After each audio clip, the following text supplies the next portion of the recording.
Sarado na ang bahagi ng Katigbak Drive gayon din ng Independence Road dito sa Quirino Grandstand. Yan ay para sa magaganap na pahalik sa Poong Jesus Nazareno bukas.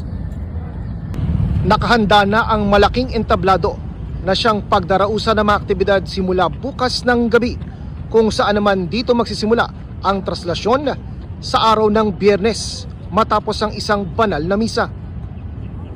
Batay sa abiso ng mga kinatuan mula sa Basilica Minor at Pambansang Dambana ng Jesus Nazareno, dito pa rin sa South Drive o itong bahagi ng karugtong ng Calao Avenue, magsisimula ang pila ng pahalik.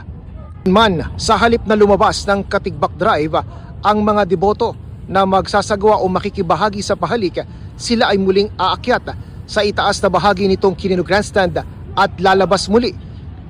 Sa bahaging ito ng South Drive, ito ay upang maiwasan ang pag-iipon-ipon ng mga deboto sa Katigbak Drive. Kita kasi ng pamunuan ng simbahan ng Quiapo na ang pag-iipon-ipon na yan ng mga deboto sa bahagi ng Katigbak Drive ang isa sa naging problema kung kaya't nagkaroon ng pagbagal sa usad ng andas ng Poong Jesus Nazareno sa pagsisimula ng traslasyon noong nakalipas na mga taon.